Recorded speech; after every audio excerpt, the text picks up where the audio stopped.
This is KCAL News, Los Angeles.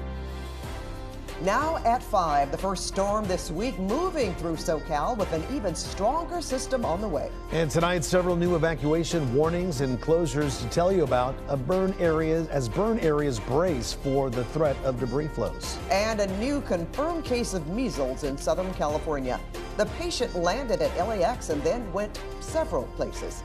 Good evening, everyone. Thanks for joining us. I'm Pat Harvey. And I'm Juan Fernandez. Well, meteorologist Evelyn Taft is tracking tonight's storm with the next weather radar. Yep, yeah? Absolutely. We are going to take a look at that next weather radar, and we're getting a look at your next weather, what we are watching forecast. And you will see storm number 1 is here. Storm number 2 arrives tomorrow, and snow is going to be a big part of this equation. And here's that radar Pat was just mentioning. You will see a few leftover showers tonight. Nothing too major. We are expecting a lot of rain to head our way as we move into tomorrow. You're going to see the brunt of the rain that we saw earlier today is really sitting to our south and to our east, and we're going to continue to sort of clear it out as far as the rain goes through tonight, through tomorrow, and then bracing for round 2. We're going to time out round 2 on Futurecast coming up in your full next weather forecast. But right now, Pat, Juan, back to you. All right, see you in a bit, Ev. Well, with back-to-back storms, people in the Eaton Fire burn zone are keeping their eye on the burn hillsides. KCAL's Jasmine Viel is live in Sierra Madre, where some neighbors are more concerned than others. Jazz?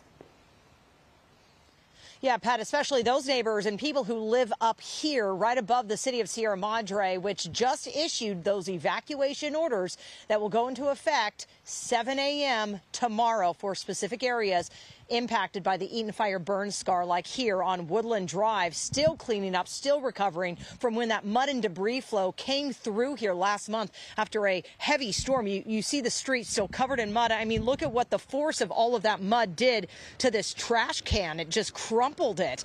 And people up here and business owners say it has been so tough living in these foothill communities. So it's called an instant dam. Jenny Kay has some new tools on hand to protect her 103-year-old Sierra Madre cafe from the rain arriving this week.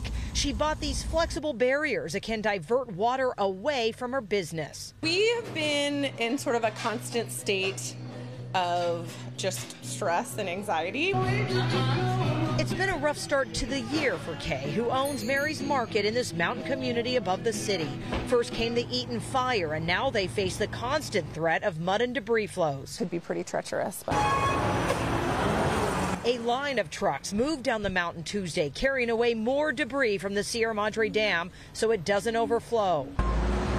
In Altadena, LA County Public Works cleared out the mud from this debris basin on Cheney Trail, next to Jim Nuccio's nursery that was partially destroyed in the Eaton Fire. There's certain scenes that are almost apocalyptic, like right here. Nuccio, who lost some of his storage facilities and thousands of flowers, says despite being next to the burned hillsides, he's confident his business will be okay. We had no problem with the previous storm. I took a walk up there last week, and there was no erosion, no damage to the back part of the property. So everything's fine that way. But again, more rain next couple nights. Here at the top of 10 Noble Drive in Altadena, right next to the Altadena Crest Trail, these homes are surrounded by sandbags and K-rails. You can see what got swept down in last month's rainstorm. And in that catch basin behind that wooden wall, there is also just a ton of rocks and mud. hi, guys. Back at Mary's Market in Sierra Madre, Kay says she is grateful, though, her business and home up here is still standing. Pretty vulnerable area right now, but I don't know. We're just doing the best we can to keep it safe. Yeah, and look at all the mud and sand in this wash with that muddy water flowing. It's been sprinkling today, so not heavy at all. But again, those evacuation orders here in Sierra Madre for certain areas go into effect at 7 a.m. tomorrow morning. People are being encouraged to go get sandbags from the Sierra Vista Park. I just met the Wyatt family. They were putting out sandbags in front of their home right down the street here, saying that in the last mud flow that came through here last month, they had more damage then than from the Eaton Fire, so they're worried. Live here in Sierra Madre, Jasmine, Viel, KCAL News. Alrighty, Jasmine, thanks so much. And a similar story in the Palisades, where the mud and the muck are still piled high from the last storm. Evacuation warnings are in place for some areas starting tomorrow morning. And our Jeff Nguyen is live in Pacific Palisades, where residents say they're being forced to clean up other people's messes. Jeff? So Juan, right behind us, some of the work that is being done before more rain is expected to fall. Now that is going to kick off an evacuation order for parts of the Palisades burn scars. That is expected to start at 7 tomorrow morning and go all the way through Thursday night at 6 p.m. In the meantime, people in this community are concerned that more mud will come down from the hillsides right there after seeing so much already. You can see that it's a lot more narrow now because the walls have caved in. Miranda Tolman lives along Rustic Lane near Sunset Boulevard in Pacific Palisades, where contractors have been clearing mud and debris on Sunset, which is a public street following heavy rain that fell on February 13th.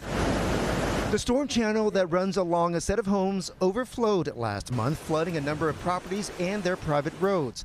Tolman and her neighbors would like to move the storm debris onto Sunset, where city contractors have been clearing out piles of mud. Right now, it's our problem, even though it's not our debris. It didn't come from any of our homes or our houses or properties. One of her neighbors got what he thought was a citation for moving his storm debris into a pile on Sunset. A spokesperson for the LA Bureau of Street Services says it was a notice of violation but not a fine, essentially saying corrective action will be needed. And they add debris cannot be placed on the public right-of-way. It was wet up to here. The stove and the refrigerator are somewhere else because we had to clean those out. Took out all the doors. Nancy Waterman says she spent 3 weeks clearing out her property after it was swamped by mud from the flood channel and the hills above her. It just came this way and one came this way. The LA Bureau of Street Services says a staff member did survey the area on Tuesday and found there's no immediate threat and Rustic Lane is drivable. But neighbors say they had to pay to get that done themselves. It feels like we don't have the partnership of the city, and it feels like we've been abandoned, frankly. LA Street Services advises anyone who's having a tough time disposing any type of debris to reach out to 311 for help. However, people in this community say they have tried that as well. Reporting live in Pacific Palisades, Jeff Nguyen, KCAL News.